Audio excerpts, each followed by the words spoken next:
Yo yo yo, jour 13, je crois, si je dis pas de bêtises. Aujourd'hui, on va faire la revue de la semaine, comme je l'avais promis. Donc, chaque semaine, je vais essayer de faire la revue de la semaine pour que vous voyez mes performances et puis les leçons principales que j'ai tirées de cette semaine. Donc, sans plus attendre, on va aller sur l'ordi. Par ailleurs, j'espère que vous allez bien.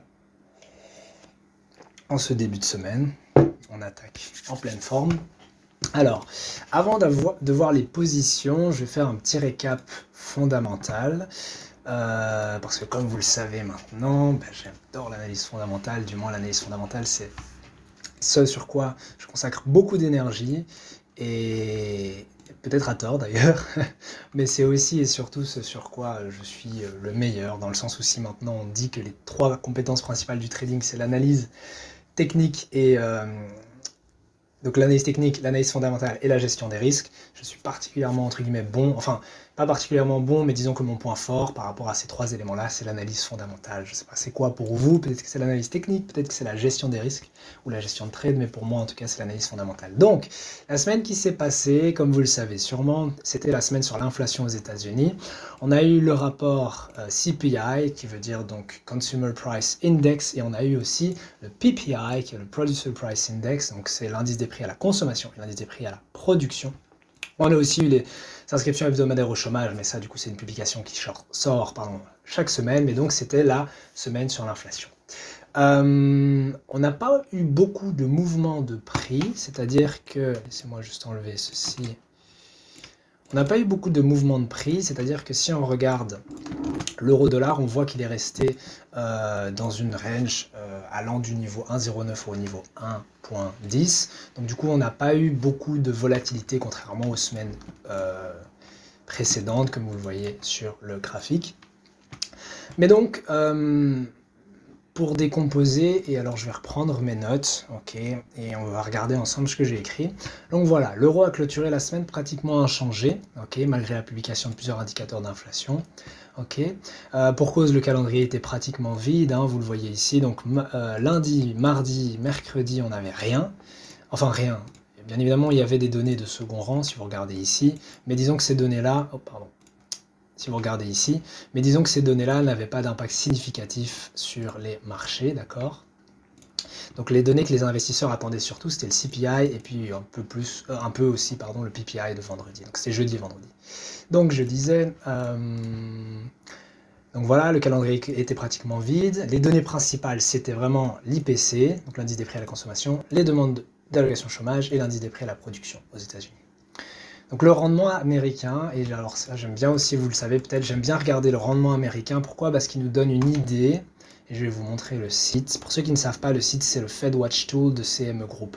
Donc soit vous tapez CME Group, ok, soit vous tapez, comme c'est écrit ici, Fed Watch Tool sur Google, vous devriez tomber là-dessus. Et alors sur cette page-ci, vous allez dans l'onglet probabilité. Et alors vous avez un tableau ici. Qu'est-ce que c'est ce tableau ? En fait, ça vous donne les anticipations du marché par rapport à la trajectoire des taux d'intérêt de la Fed. Donc qu'est-ce que les investisseurs pensent que la Fed va faire lors de sa prochaine réunion ? Donc, par exemple, ici on voit que pour la prochaine réunion qui aura lieu en janvier, le 31, 95% ou 95% des investisseurs pensent que la Fed va laisser ses taux inchangés. Et pour la réunion suivante, 73% des investisseurs pensent que la Fed va diminuer ses taux d'intérêt de 25 points de base. Pourquoi je suis ça ? Parce que les décisions de politique monétaire, notamment d'une institution comme la Fed, qui est la Réserve fédérale américaine, donc la Banque centrale américaine, va avoir un impact assez important sur les mouvements de prix de l'euro-dollar. Okay ? Donc, j'aime bien regarder les rendements. Pourquoi ? Parce que les rendements sont liés en fait à ces décisions de politique monétaire. Pour le dire très simplement, si on anticipe une politique monétaire restrictive, les rendements auront tendance à augmenter. Si on anticipe une politique monétaire accommodante, les rendements auront tendance à diminuer. Et donc, ce qu'on a observé ici, c'est que la semaine a démarré... ici, historique, je vais me mettre en mars, je vais me mettre comme ceci, 2 petites secondes, j'enlève tout ceci.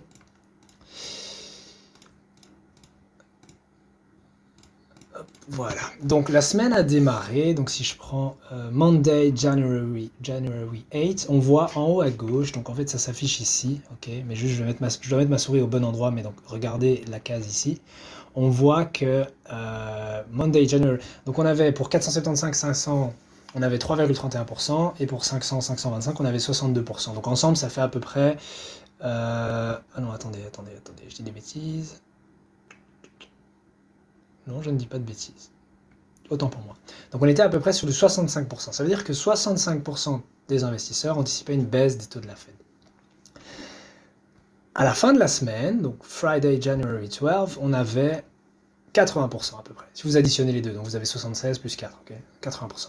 Donc qu'est-ce qui explique que les anticipations de baisse de taux de la Fed ont augmenté autant? Ou si je le dis d'un point de vue price action, ce que ça veut dire quand les taux augmentent autant, ça veut dire que le dollar va diminuer, parce qu'on anticipe une baisse des taux, donc on anticipe une politique plus accommodante. Donc les rendements, on s'attend à les voir diminuer. Je vais afficher le graphique des rendements à 10 ans. C'est des rendements qui sont souvent regardés, si mon Wi-Fi veut bien. Je vais regarder si j'ouvre une autre page. Ok, je sais pas ce que mon Wi-Fi a, donc on va faire en off, tant pis. Et donc disons simplement que si vous allez regarder, donc vous tapez US 10 year, donc US 10 ans, vous aurez le graphique des rendements. C'est que on a le niveau clé de 4%, ok, donc imaginez ici que c'est 4%, d'accord. Et les rendements, pendant la majeure partie de la semaine, évoluaient en range aux alentours de 4%, un peu au-dessus, d'accord.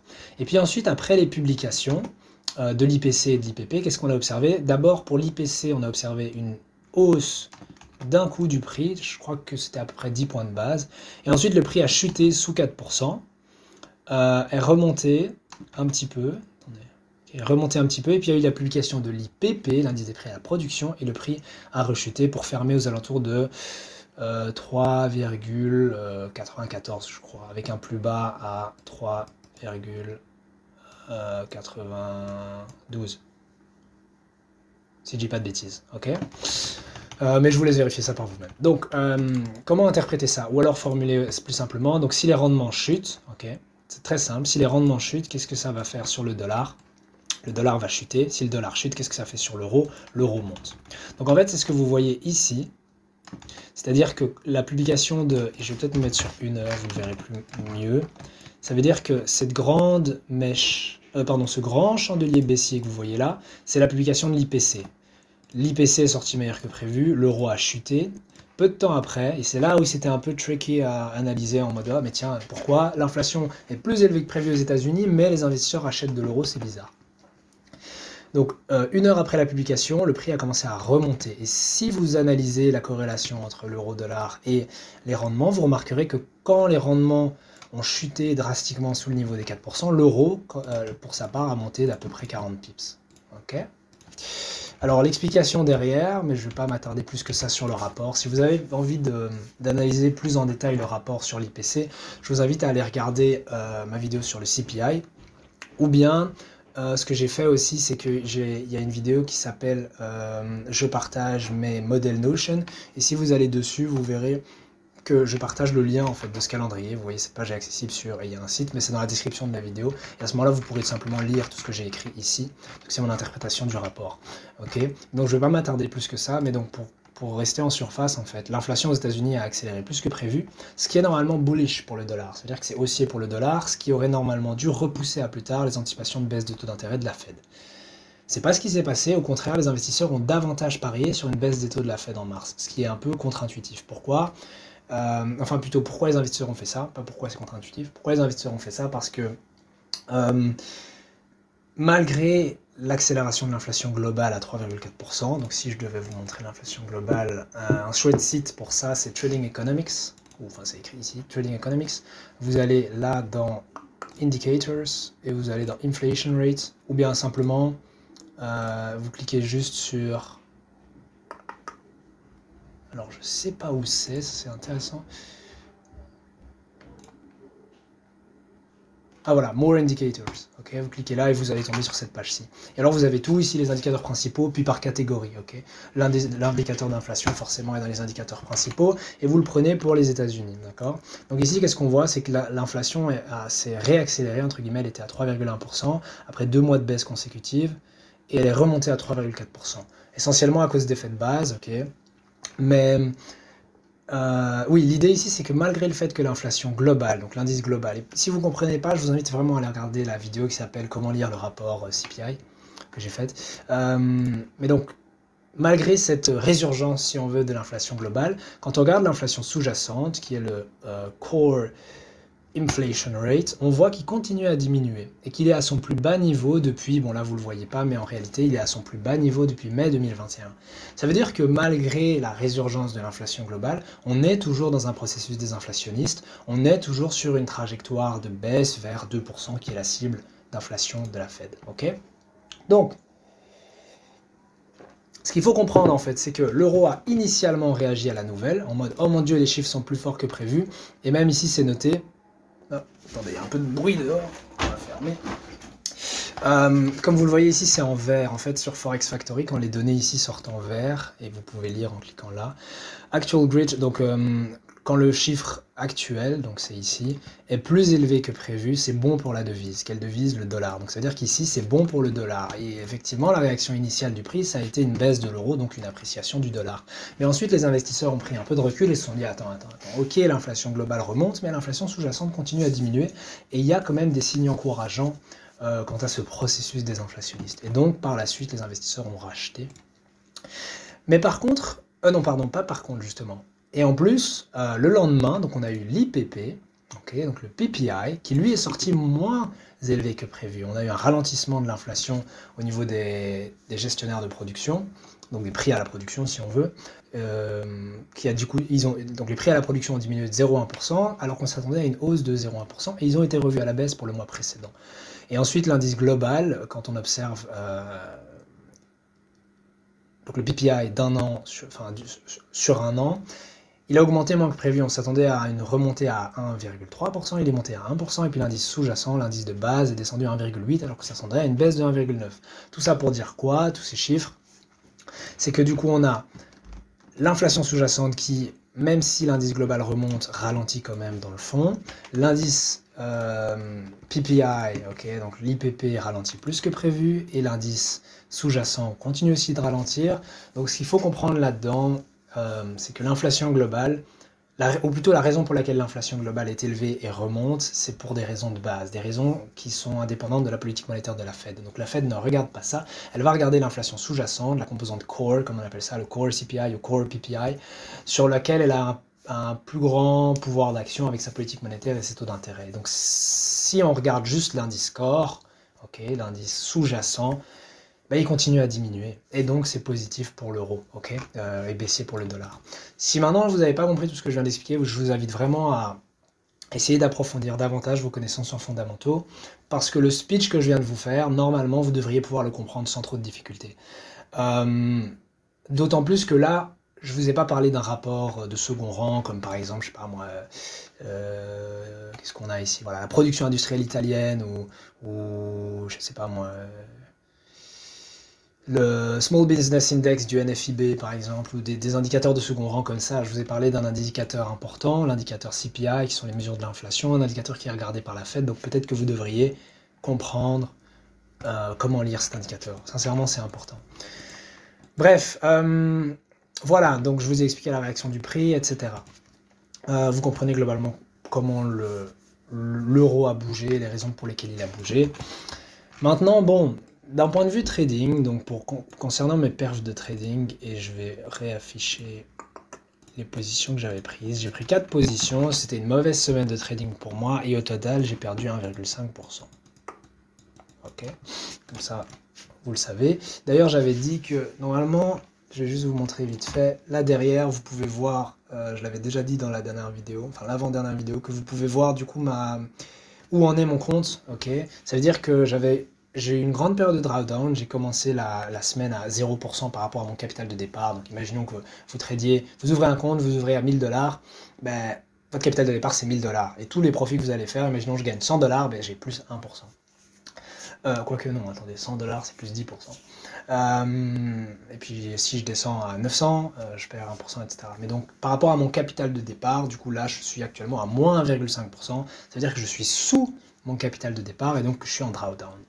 En plus du drawdown que je mange depuis quelques semaines. Ce qui est pas cool, mais ce qui est chouette aussi, c'est que j'ai compris pas mal de choses. Attendez, hein, j'ai fait des trucs sur le graphique. J'ai compris pas mal de choses ces dernières semaines, et particulièrement ces 10 derniers jours. Et donc, je vais vous les partager aujourd'hui. Et donc, comme ça, vous pouvez toujours avoir un aperçu de où en est mon compte. Et sachant que ma cible, pour ceux qui ont regardé mes premières vidéos, c'est d'atteindre les 6%, ok. Donc le but en gros, c'est que ici, d'accord, il soit un jour affiché plus 6%. Ou en tout cas, si je m'en rapproche, donc plus 2, plus 3, plus 4, c'est qu'on est sur la bonne voie, ok. Mais pour l'instant, on n'est pas sur la bonne voie. Bref, donc pour en revenir au graphique, j'ai pris 4 positions aujourd'hui, des mauvaises positions. Il y en a 2 qui éventuellement pourraient passer, mais j'ai une mauvaise gestion de trade et ça c'était des gagnants entre guillemets qui sont devenus des perdants. En tout cas, des positions qui n'étaient pas censées être perdantes. Donc voilà, je ne vais pas faire beaucoup d'analyse technique parce qu'en ce moment j'essaye aussi en parallèle des vidéos que je sors, enfin parmi les vidéos que je sors, de publier des vidéos sur ma stratégie. Alors j'en ai fait une première sur la structure du marché et petit à petit je vais sortir une vidéo par élément de ma stratégie. Comme ça, vidéo par vidéo, vous pourrez comprendre l'intégralité de ma stratégie parce que ce serait impossible de tout expliquer en une vidéo, il y a beaucoup d'éléments à prendre en compte. Mais donc comme ça, vous savez. Alors, pour les passer en revue, disons juste que cette position-ci, parce que j'ai pas envie de m'attarder sur l'analyse technique, je vais vous expliquer la psychologie derrière. Cette position-ci était initiée trop tôt. Cette position, il y en a 2 en réalité. Donc il y a un day trade ici et puis il y a un swing trade là.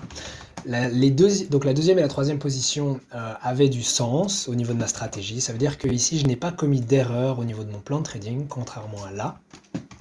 Par contre, j'ai une mauvaise gestion de trade, pas suffisamment agressive, ce qui fait que ces deux positions qui auraient pu me rapporter, si je les avais clôturées par exemple à ce niveau-là, complètement, même si bien évidemment je ne l'aurais pas clôturé complètement, mais au moins partiellement, mais admettons que je les avais clôturées complètement, m'aurait rapporté à peu près 1%. Ensuite, celle-ci était bonne en elle-même, je veux dire l'idée derrière n'était pas si mauvaise, mais elle a été exécutée trop tôt et j'ai pas laissé assez de place pour la volatilité liée à l'annonce économique de l'IPC. Ok. Donc, comme je l'ai dit, je ne vais pas vraiment commencer à analyser chaque détail, pourquoi je suis rentré dans telle position, etc., les raisons techniques et fondamentales derrière. Mais j'aimerais parler particulièrement de ce que j'ai appris, descendre un peu, cette semaine. Ok. Donc, j'ai fait une vidéo récemment sur la peur de manquer une opportunité, qu'on appelle aussi le FOMO. Je vous invite vraiment à aller la regarder. C'est probablement l'une de mes meilleures vidéos jusqu'à présent. Meilleure pourquoi? Parce que j'ai appris énormément de choses, j'essaie de transmettre ça en vidéo. Et c'est vraiment l'une de mes plus grandes réalisations en trading jusqu'à ce jour, en fait. J'ai vraiment compris. C'est un peu comme un déclic qu'il y a eu dans ma tête. Je me suis dit, punaise, en fait, c'est pour ça que jusqu'à présent, mes performances sont mauvaises. Et je vous invite à aller regarder cette vidéo, franchement, en espérant qu'elle puisse vous plaire. Donc, voilà, ici. En fait, la première position, par exemple, était d'une position initiée trop tôt. Elle n'avait pas lieu d'être, et disons qu'elle a été initiée par peur, en fait, par peur de manquer une opportunité. Je ne vais pas refaire un récap de toute la vidéo sur la peur de manquer une opportunité, mais disons simplement, et je l'ai écrit en quelques mots, ce que j'ai appris, c'est que ma peur de manquer une opportunité découle de mon manque de confiance en tant que trader. Manque de confiance en quoi? Manque de confiance, en fait, en ma stratégie et ma capacité à l'exécuter. Ok, vous savez quoi? On va se mettre comme ceci. Ok. Attendez, parce que donc je disais, donc j'ai pas suffisamment confiance en ma stratégie pour l'exécuter correctement. Et pourquoi j'ai pas suffisamment confiance en ma stratégie? Parce que je ne la maîtrise pas suffisamment. Ça veut dire que je ne suis pas assez familier avec ma méthodologie de trading, qui, pour ceux qui ne le savent pas, est globalement le price action. Je vous invite à aller regarder ce que c'est le price action. Et je ne respecte pas non plus mon plan de trading, à savoir ma stratégie qui me dit, ok, quand tu as quand tu as tel signal, tu entres. Le problème, c'est que par peur de manquer une opportunité, par peur de manquer un mouvement, je vais sauter sur des opportunités qui n'en sont pas. Je vais sauter sur des trades qui n'ont pas lieu d'être. Ok. Et forcément, ça me fait encaisser tout un tas de pertes qui n'ont pas lieu d'être. Parce que ce n'est pas les pertes qui sont naturellement issues de ma stratégie, parce que ma stratégie a un certain ratio de victoire, un win rate, qui du coup fait que, oui, sur 10, 20, 30 trades, je vais avoir un certain nombre de pertes, naturellement. Non, c'est des pertes qui sont issues d'erreurs de trading, d'erreurs d'exécution. Donc voilà. Et donc du coup, ça veut dire quoi? Ça veut dire que pour pallier à ce problème, je dois me familiariser avec ma stratégie. Premièrement, et comment? Jusqu'à présent, je vois 2 possibilités. que je dois appliquer toutes les deux, c'est pas l'une ou l'autre, c'est déjà commencer par backtester davantage ma stratégie. Et d'ailleurs, on va regarder... Enfin, non, ça en vaut pas la peine. J'allais dire, on pourrait regarder les positions idéales que j'aurais dû prendre cette semaine par rapport à ma stratégie, mais ça n'a pas vraiment de sens, sachant que je vous montre pas du coup quelle est ma stratégie. Donc, enfin, je veux dire, ce serait trop long de vous expliquer d'un point de vue technique pourquoi j'ai pris ces positions. Du coup, ça n'a pas de sens de vous dire, il fallait entrer là, oui, pour ma stratégie, mais quelqu'un d'autre aurait pu dire non, moi j'entre pas là, j'entre là. Bref. Mais donc, du coup, backtester, parce que honnêtement, jusqu'à présent, j'ai quasi pas backtesté ma stratégie. Je sais qu'elle fonctionne. Pourquoi? Parce que c'est une stratégie qui ne vient pas de moi, c'est une stratégie qui vient de mon mentor, quand j'ai pris des formations et que j'ai apprises. Au début, on conseille de juste, tu prends la stratégie telle qu'elle est, tu l'appliques. Ensuite, tu peux la raffiner et rajouter des trucs, enlever des trucs par rapport à ton style de trading. Mais au début, entraîne-toi juste à appliquer la stratégie de quelqu'un. Après, fais ta propre stratégie. Donc ça, c'est la première raison. Mais bref. Donc backtester.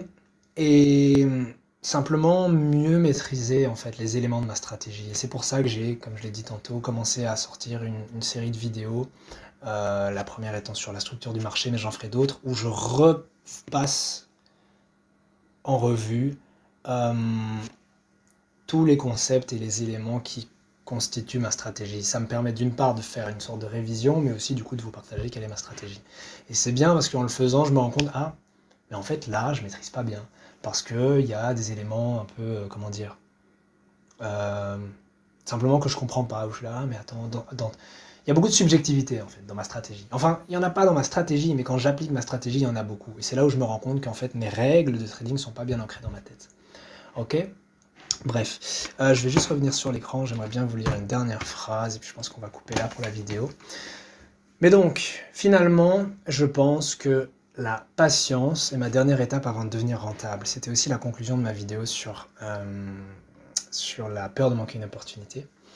En gros, je pense qu'au niveau où j'en suis dans le trading, mes problèmes, c'est pas que je sais pas analyser les fondamentaux, que je sais pas avoir un biais directionnel, etc. Je pense que d'ailleurs même par rapport à mon biais directionnel, je le prends par rapport aux fondamentaux, et il est souvent bon. Ça veut dire que si je dis, ok, d'un point de vue fondamental, je pense que l'euro va monter, je pense que l'euro va baisser, etc., et que je dis l'euro a le potentiel pour aller à tel niveau ou à tel niveau, souvent, dans peut-être 80% des cas, le prix fait actuellement ce que j'avais anticipé. Donc mes analyses fondamentales sont bonnes, mes entrées laissent à désirer, donc mon analyse technique laisse à désirer. Ma gestion des risques, elle est impec, parce que comme vous le savez, j'ai jamais, enfin non, vous le savez pas, je l'ai jamais dit, mais j'ai jamais fait sauter un compte, par exemple. Ça veut dire que j'ai jamais eu un compte et je l'ai fait passer à zéro. Comment dire, je crois qu'en anglais on dit blow an account. J'ai jamais fait péter un compte. Ma plus grande perte en trading, en perte cumulée, c'était 4%. Si je dis pas de bêtises, 4%. J'ai jamais perdu plus que 4% par rapport à mon capital de départ. Donc aucun de mes comptes depuis 2021 est descendu sous 4%, sous moins 4% du coup. Donc voilà. Et là, vous le savez peut-être, mais du coup ça fait je crois à peu près 6 mois que je suis en compte financé auprès d'une propre firm. Et du coup je suis en train d'essayer de passer les phases de test. Et c'est intéressant d'ailleurs de voir que ça fait 6 mois que je suis en phase de test. Donc, comment dire, il y a beaucoup de gens qui font les phases de test et soit ils gagnent, soit ils perdent, dans le sens où soit ils réussissent les phases de test, soit ils sont out parce qu'ils ont perdu trop de risques. Et j'ai entre guillemets cet avantage, même si du coup c'est pas à mon avantage, mais j'ai cet avantage d'avoir une gestion des risques minutieuse qui me permet de toujours rester dans le game. Il y a une phrase qu'on dit en anglais, souvent c'est trade for another day, c'est essaye de trader pour être toujours là demain. Enfin, pas faire sauter ton compte sur une décision impulsive en risquant je sais pas combien de lots. Ok. Mais donc voilà. Bref, pour en venir au texte, je dois acquérir la patience nécessaire pour ne saisir que les meilleures opportunités et ne pas sauter sur tous les mouvements du marché. Entre guillemets, je dois pallier à mon plus grand défaut en trading, qui est la peur de manquer une opportunité, le FOMO. Vraiment, je dois trouver un moyen. Et j'en trouve en soi, petit à petit, ça commence à rentrer dans ma tête pour arrêter de faire preuve de FOMO, parce que c'est vraiment ça qui ronge significativement mes profits. Et puis je dois vraiment donc attendre qu'un signal se développe, appliquer ma stratégie correctement. Et c'est quand j'appliquerai ma stratégie correctement que j'aurai confiance en celle-ci, ok? Et c'est en ayant confiance en ma stratégie que je développerai la patience qui est nécessaire pour devenir rentable. La patience qui est nécessaire pour ne saisir que les meilleures opportunités, sauter que sur les signaux de trading selon ma stratégie. Et puis voilà, devenir rentable. Bref, je pense qu'on a fait le tour, mais avant de couper la vidéo, j'aimerais m'arrêter 2 secondes sur ce que je viens de raconter par rapport à mon compte. Donc ça fait à peu près 6 mois, et c'est bien aussi de faire un peu une mise au point. Ça fait donc à peu près 6 mois. Pour être exact, j'ai commencé en juin. Donc je me suis inscrit auprès de ma propre firme en juin.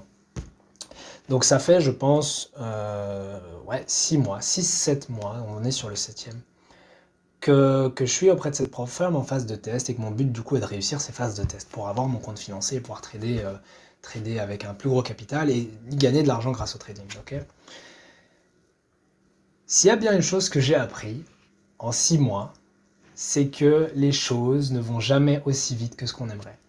Jamais, jamais, jamais. Parce que je me suis fixé des objectifs, je me suis dit, ah, en 3 mois, je vais réussir tel niveau, en 1 mois, je vais réussir tel niveau, en X semaines, en blabla.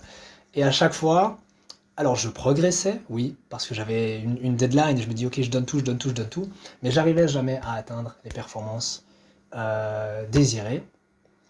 Et pour être tout à fait honnête, le plus haut niveau auquel j'ai réussi à tirer mon capital, c'était plus 4,5%.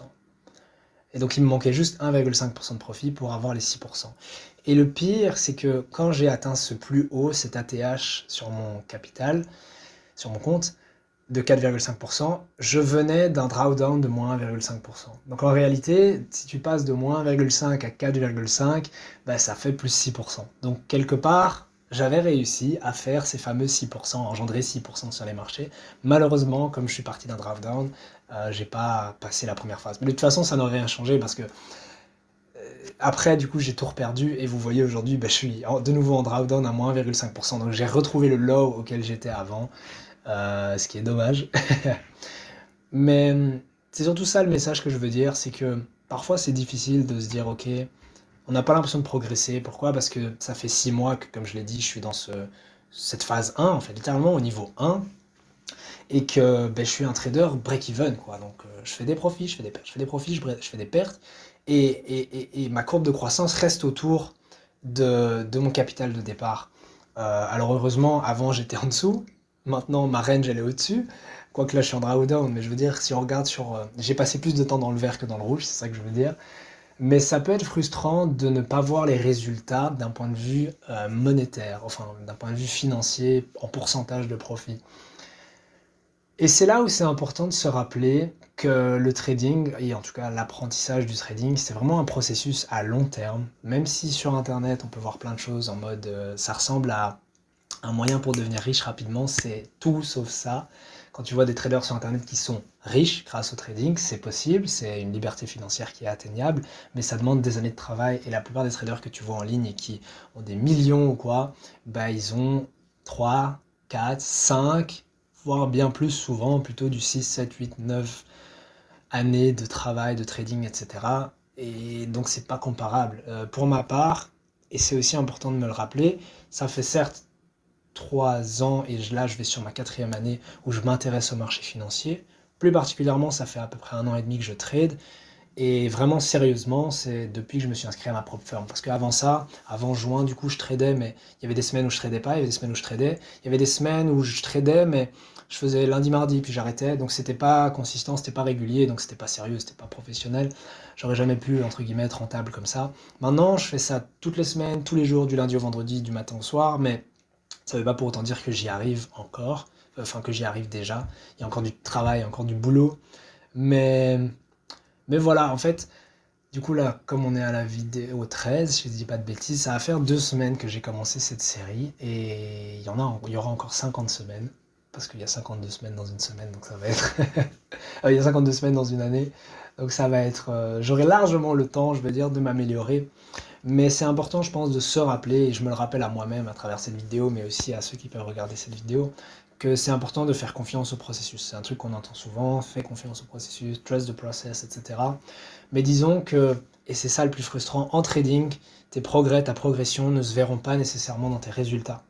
Ça veut dire qu'il y a des semaines où tu peux perdre de l'argent, mais avoir appris bien plus de choses que des semaines où tu gagnes de l'argent. Et parfois, il y a des semaines où tu finis dans le vert, tu finis en profit, mais en réalité, tu n'as rien appris, tu as juste eu peut-être de la chance ou tu as bien appliqué par hasard ta stratégie cette semaine-là. Alors qu'il y a des semaines où tu perds de l'argent, Peut-être même que tu as appliqué correctement ta stratégie, simplement les conditions du marché avaient changé et ta stratégie ne fonctionnait pas sur cette semaine-là. Donc tu perds de l'argent, mais tu apprends énormément de choses, peut-être parce que tu vas commencer à aller regarder chaque trade, pourquoi il a été perdant, tu vas revoir ta stratégie, ton plan de trading, ta psychologie, etc. Et tu vas apprendre énormément de choses sur les marchés. C'est par exemple ce qui s'est passé sur ces 2 dernières semaines. J'ai plus appris en 2 semaines que probablement sur les derniers mois. Et pourtant, ces 2 dernières semaines, étaient des gros perdants, des grosses semaines perdantes. Donc voilà, mais juste voilà, le message que j'ai envie de passer, c'est que il faut pas trop faire attention aux résultats de notre compte. Tant qu'on a la bonne gestion des risques, à la limite même, on n'est pas obligé de regarder nos profits et nos pertes. Bon, c'est à nuancer, mais ce que je veux dire par là, c'est que si on est trop obsédé par l'argent, trop en mode je dois faire X%, je dois faire X%, on risque de faire des erreurs d'ailleurs liées à ça, parce qu'on court trop après l'argent. Et il faut pas oublier que le but, en fait, c'est pas juste de faire de l'argent, le but c'est de devenir trader pro. Et c'est important à rappeler parce que si on se dit, ok, mon but, et pendant longtemps j'avais le mauvais objectif, si je me dis mon but c'est de réussir ma première phase de prop firm, qu'est-ce que je vais me dire? Ben alors mon but c'est de faire X%, donc ou alors en dollars, mon but c'est de faire X dollars par rapport à mon capital, et alors je vais me focus sur l'argent au lieu de me focus sur le process qui est du coup d'avoir les compétences pour faire cet argent.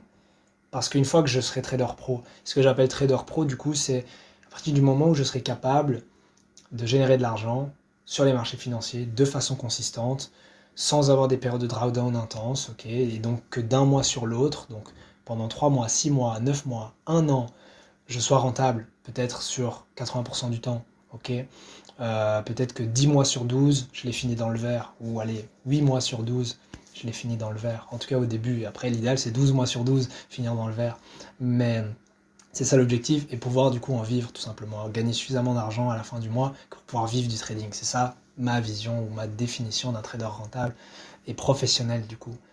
Mais ouais voilà, c'était juste ça. C'est ne pas trop se concentrer sur les profits parce que c'est très frustrant de se dire, bah, allez quoi, je progresse pourtant, j'ai l'impression de progresser, j'apprends plein de choses, j'améliore mon trading, mais les résultats ne suivent pas. Et c'est pas que les résultats suivent pas, c'est juste que les résultats sont différés par rapport au moment où tu apprends certaines choses. Parce qu'au moment où tu apprends certaines choses, le temps de les mettre en place et de ne plus faire les mêmes erreurs qu'avant, il y a un laps de temps qui s'écoule, et donc tu dois attendre un peu avant de récolter les fruits de ton travail. C'est une bonne métaphore d'ailleurs. Les fruits, ça pousse pas en un jour. À partir du moment où tu plantes les graines, il faut attendre pour pouvoir récolter les fruits de ton travail. Du coup, voilà. Bref, je pense que c'était un chouette message pour la fin de cette vidéo. Et on se voit demain, je sais pas encore quel sera le sujet de la vidéo de demain, mais j'espère en tout cas qu'elle vous plaira, et j'espère aussi que cette vidéo-ci vous a plu, et sur ce, je vous dis à demain, et dans la prochaine vidéo.